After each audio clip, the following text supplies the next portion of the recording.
Hello കൂട്ടുകാരെ, ഏദസ് കിച്ചണിലേക്ക് ഏവർക്ക് സ്വാഗതം. നമുക്ക് ഇന്നൊരു പീര വറ്റിക്കാം. ചക്കക്കുരു, മുരിങ്ങയ്ക്ക, മാങ്ങ, കൊഞ്ച്, തേങ്ങ എല്ലാം കൂടി ഇട്ടേ. അപ്പോൾ ഞാൻ അതിനായിട്ട് ആവശ്യമുള്ള സ്റ്റൗ കത്തിച്ച് ചട്ടി വെച്ചിട്ടുണ്ട്. ഞാൻ അല്പം എണ്ണ തൂത്തിട്ടുണ്ട്. കാണുമെന്ന് അടുക്കി പിടിക്കാതിരിക്കാൻ വേണ്ടിയിട്ടാണ് നമ്മൾ നേരത്തെ ചെയ്യുന്നത്.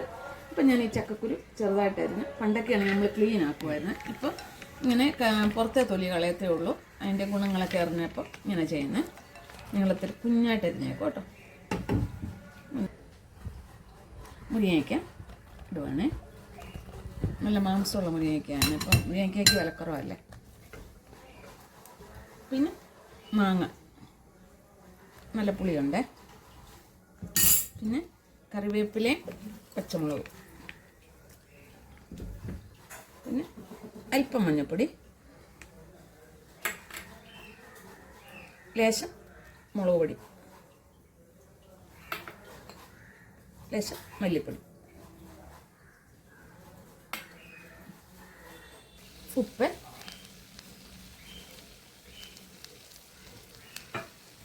പിന്നെ ഇത് ചുമന്നുള്ളിയും തേങ്ങയും മാത്രം ചതച്ചതാണ്. തേങ്ങ ചുമന്നുള്ളി ആവശ്യത്തിനുള്ള മതി.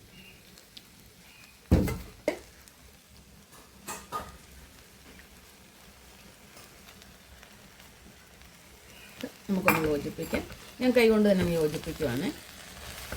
അപ്പോൾ എൻ്റെ വീട്ടിൽ ആവശ്യമല്ലേ, അല്ലെങ്കിൽ പിന്നെ നമ്മൾ ഗ്ലൗസൊക്കെ ഇട്ട് സ്പൂണും വെച്ചൊക്കെയാണ് എടുക്കുന്നത്. ഇതിപ്പോൾ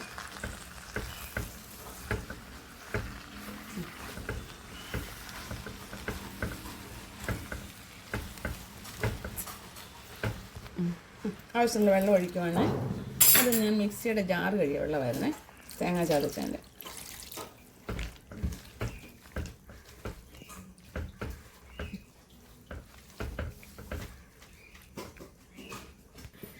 അടച്ചു വെച്ച് വെക്കാം.